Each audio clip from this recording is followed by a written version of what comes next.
If a team of engineers fed 2,000 years of Roman construction data into Grok AI and asked it to explain why Roman concrete doesn't just last longer than modern concrete, it actively heals itself when it cracks, would you expect the answer to be something we already knew? Probably not. And the answer wasn't something we already knew. But here is what no one disputes. The Pantheon in Rome has been standing for 1,900 years. Its dome, unreinforced concrete, no steel rebar, no modern additives, is still the largest unreinforced concrete dome in the world. The Roman harbor structures at Caesarea Maritima have been submerged in the Mediterranean for 2 millennia and are still structurally intact. Modern concrete installed in seawater begins to degrade within decades. Roman concrete installed in seawater gets stronger, not the same. Stronger. In 2023, a team at MIT published a paper in the journal Science Advances that identified the molecular mechanism behind Roman concrete's self-healing behavior. They found that the Romans had deliberately, not accidentally, left reactive lime particles distributed throughout the concrete matrix. When a crack forms and water enters, those particles dissolve and recrystallize as calcium carbonate, sealing the crack from the inside. The concrete repairs itself by design. A team of engineers then asked Grok to take that finding and push it further, to analyze the full composition, cross-reference it against every known ancient construction material globally, and explain not just how it works, but why the most durable building material in human history was sitting in plain sight for 2,000 years while the modern world poured something worse. The answer restructured the question. I'm Dr. James Mercer. Let's get into it. Here is the question the modern construction industry has never answered in a public forum. If the formula for self-healing concrete was in use 2,000 years ago, described in detail in a text that has been continuously available since the 1st century BC, and confirmed by material science in 2023, why is every major infrastructure project on Earth still using a formula that degrades in decades? The official answer, when the question is raised, is that Roman concrete is geographically limited. It requires pozzolanic ash, volcanic ash from specific sites in the Italian region around Pozzuoli, and that ash isn't available everywhere. Scaling Roman concrete to global infrastructure production isn't practical given the material constraints. This answer is technically partial. It is also the answer that closes the conversation before it reaches the part that matters, because Grok's analysis didn't stop at Roman concrete. It flagged something stranger in the global material record. Rome was not the only ancient culture that engineered a mineral binder designed to react, respond, and repair over time. The same class of idea, a building material that behaves less like stone and more like a system, appears in other ancient traditions on other continents built from completely different ingredients. And every single time the knowledge was lost. Not once. Every time. Subscribe now and turn on notifications.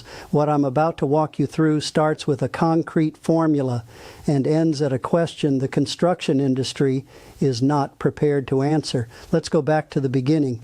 To understand what Grok found, you need to understand what Roman concrete actually is and why it took until 2023 for modern material science to explain it. Roman concrete, called opus cementicium, was developed during the Roman Republic and refined over several centuries of construction. It was not a single formula. It evolved.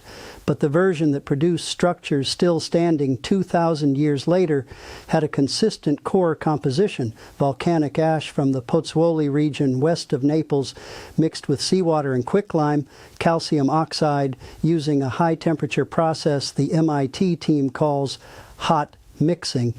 The Pozzuoli ash, pozzolanic ash, from which we get the modern term pozzolan, is not ordinary ash.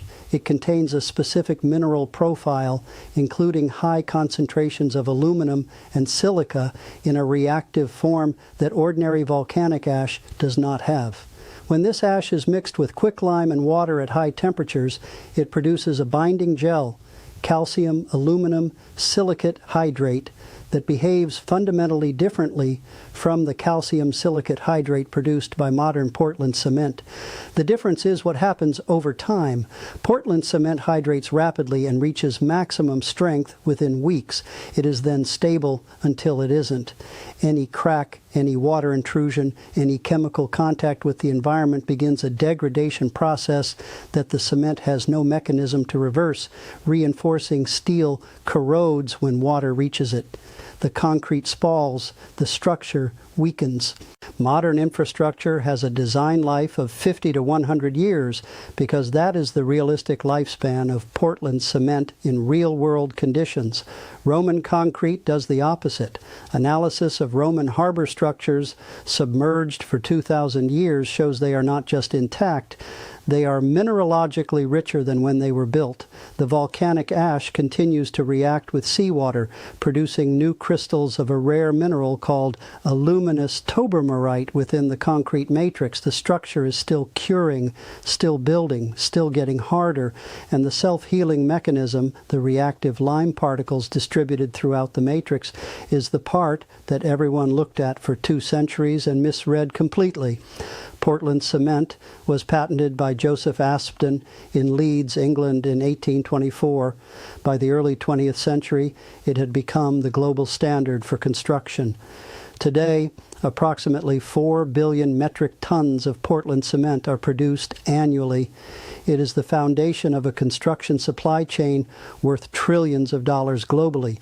Every major infrastructure project on Earth, bridges, highways, dams, airport runways, harbor facilities, nuclear containment structures, is built with it.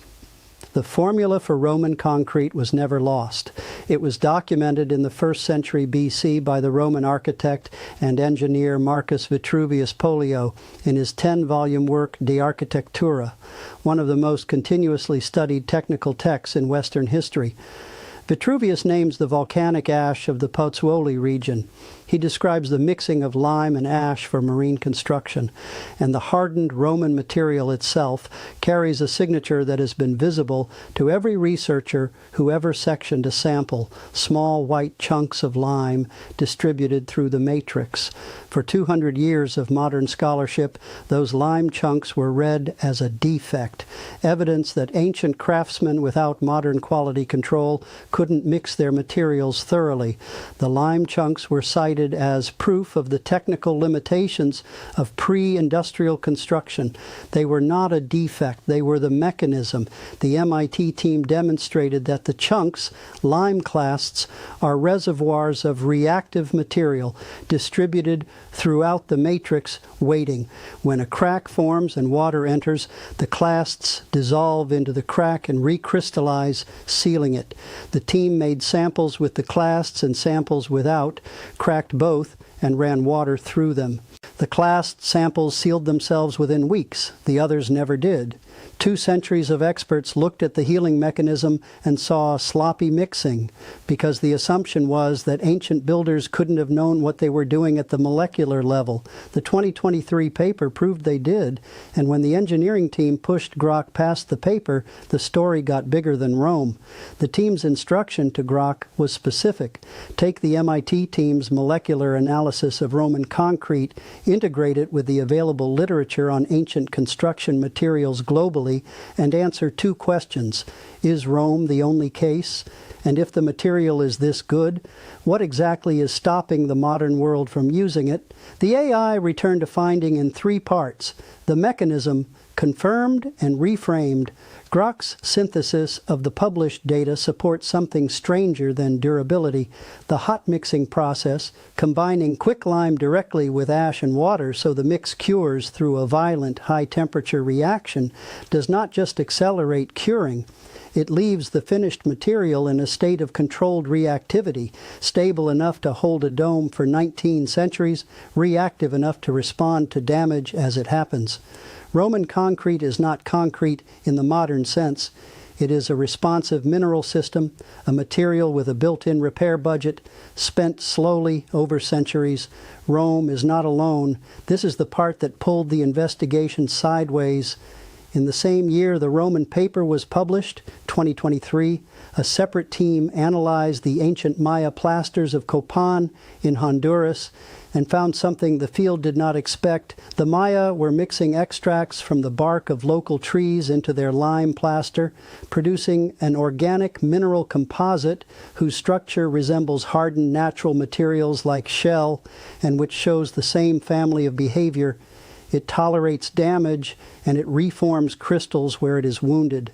A completely different civilization, a completely different ingredient list, no contact with Rome, arriving at the same idea, a lime that lives. And in China, the builders of the Ming era mixed sticky rice, the starch amylopectin, into their lime mortars. Sections of the Great Wall, city walls and tombs built with rice-lime mortar have survived earthquakes that brought down newer structures beside them, and modern analysis shows the organic component controls the growth of the mineral crystals, making the mortar denser, tougher, and better at closing its own micro cracks, the pattern that should not exist. 3 traditions, 3 continents, 3 unrelated recipes, volcanic ash in Rome, tree bark in Mesoamerica, rice in China, all converging on the same engineering idea that modern science only formally characterized within the last 3 years. A mineral binder with a biological trick, a material that responds to damage instead of accumulating it. And here is what Grok flagged as the actual anomaly. It is not that ancient cultures discovered this, it is that all 3 discoveries were lost. Rome's formula stopped being poured within a century of the empire's collapse. The Maya plaster tradition died with the cities that used it. The rice mortars faded when modern cement arrived in Asia. Humanity has independently invented the self-healing building material at least 3 times and erased it every single time in favor of materials that die on schedule. The question is no longer how the Romans did it. The question is why we keep forgetting. As the team continued pulling the analysis, 3 additional findings emerged that the standard history of construction technology sits uncomfortably beside. The first revelation. Vitruvius reads like a specification, not a description. When the technical passages of De Architectura are read next to the 2023 findings, the character of the text changes. Vitruvius does not merely mention the Pozzuoli ash, he distinguishes it from look-alike ashes that do not work. He addresses proportions. He addresses marine construction as its own discipline with its own materials. He describes the qualities of properly prepared lime in terms a modern reader can map onto what the MIT team was checking for when they validated their samples. This is not a tourist describing buildings. It is an engineer writing for engineers who needed the result to come out the same way every time. The modern world spent 2 centuries reading a manufacturing document as a historical curiosity because it assumed the author couldn't have understood his own instructions. The second revelation. The Romans didn't have one recipe, they had a system. The dome of the Pantheon is not made from the same mix as the harbors. Analysis shows the dome uses lightweight volcanic aggregates from different sources than the marine structures, graded by density. Heavier stone at the base of the dome, lighter volcanic scoria toward the oculus at the top. Different problem, different ash, different formulation, same underlying chemistry. That is not craft habit. That is applied materials engineering, an understanding deep enough to adapt the formula to the job. In the 2nd century AD, the third revelation. The knowledge died with the supply chain, not with the idea. Roman concrete construction declined rapidly after the fall of the Western Empire. By 600 AD, large-scale pozzolanic construction had effectively ceased in Europe, and medieval builders returned to quarried stone and rubble mortar, materials with none of Roman concrete's performance. When Grok mapped the timeline of the loss, the shape of it was not forgetting, it was severing. The ash came from one region of Italy. The imperial building programs that moved it across the Mediterranean collapsed. The engineering corps that knew why the ash mattered dissolved within a few generations. The formula survived on parchment. The understanding of why it worked did not, and parchment, without understanding, turned out to be unreadable for 1400 years. A civilization does not need to burn a library to lose a technology. It only needs to break the chain between the people who know why and the people who do. Put the three traditions side by side and the pattern sharpens. An empire with a volcanic ash monopoly builds harbors that strengthen in the sea, writes the method down, and loses it when the empire falls. The text survives. Nobody can read it as engineering anymore. The Maya, city-states in the American tropics, fortify their lime with tree sap and bark extract, producing plasters that have survived 12 centuries of jungle, rain, roots, humidity, conditions that destroy modern render in decades. The city's empty. The tradition survives only in fragments in the hands of a few remaining local craftsmen who still prepare lime the old way and could not tell you the chemistry, only that their grandfathers said the trees matter. Imperial builders fold kitchen starch into mortar and produce walls that flex through earthquakes and knit their own hairline cracks. The method is used on the most important structures in the empire, walls, tombs, waterworks, for 500 years. Then modern cement arrives by ship, and within 2 generations the rice mortar is a footnote. 3 continents, 3 unrelated chemistries, 1 identical arc, discover a material that heals, build the civilization's most permanent structures with it, and then abandon it for something faster, cheaper, and mortal. Grok's summary of the pattern when the team asked it directly was 1 sentence long. Durable materials are discovered by cultures that build for descendants and abandoned by cultures that build for schedules. Sit with that one for a moment. Here is what the response to the 2023 paper has not included: a crash program, a global inventory of volcanic ash deposits with the right mineral profile, a systematic effort to do what Rome's own engineers did, adapt the chemistry to regional sources, the way the Pantheon team adapted it to the Alban Hills. The finding was published, celebrated, covered by every major science outlet, and absorbed. Not disputed, absorbed. The global construction industry produced roughly 4 billion metric tons of Portland cement in the year the paper came out. Portland cement production is responsible for approximately 8% of global carbon dioxide emissions, one of the largest single industrial contributions on Earth. A binder built on reactive ash and lime clasts in structures that last centuries instead of decades and repair their own cracks attacks that number from both ends. Less cement poured per year, and each pour lasting generations. The structural case is not disputed. The carbon case is not disputed. What stands between the finding and the freeway is not physics. It is a supply chain worth trillions, tooled for a material that dies on schedule, and an industry where the replacement cycle is not a flaw in the business model. It is the business model. A bridge that lasts 300 years is a bridge that 3 generations of contractors never get to rebuild. But this time, and this is where the story stops repeating history, the knowledge may not stay in the file drawer, because the researchers behind the 2023 paper did something Roman engineers never had the chance to do. They took the formula commercial themselves. A startup spun out of that lab is now developing and pouring self-healing concrete based on the Roman mechanism. Real projects, real material, the first of its kind in 1,500 years. The 4th attempt in human history to keep a living material alive is happening right now. The first 3 all ended the same way, so here is where this lands. Roman concrete heals its own cracks because Roman engineers deliberately built an active element into the matrix, lime clasts distributed through the structure, waiting for water and damage to call them into action. The evidence was visible in every sample for 200 years and was read as sloppiness because we assumed the ancients were beneath us. The text describing the method sat in every major library in Europe for 2,000 years, read as literature by people who had lost the ability ability to read it as engineering. And Rome was not the exception. The Maya did it with trees. The Chinese did it with rice. 3 civilizations, 3 chemistries, 1 idea, and 1 identical ending every time. The material that refuses to die, abandoned by cultures in a hurry. Which leaves the question Grok cannot close, and neither can I. The Roman mechanism took until 2023 to decode, and it turned out the answer was printed in Latin the whole time. The Maya mechanism was decoded the same year, and it turned out the answer was still alive, in the memory of a handful of craftsmen in Honduras who never stopped preparing lime with bark, and whom nobody had thought to ask. 2 ancient healing materials decoded in the same 12 months, 2,000 years after they were poured. The Maya story is stranger than the Roman one. The trees they chose, the reason the plaster behaves like living shell under a microscope, and what happened when researchers made a fresh batch by the old recipe and broke it on purpose.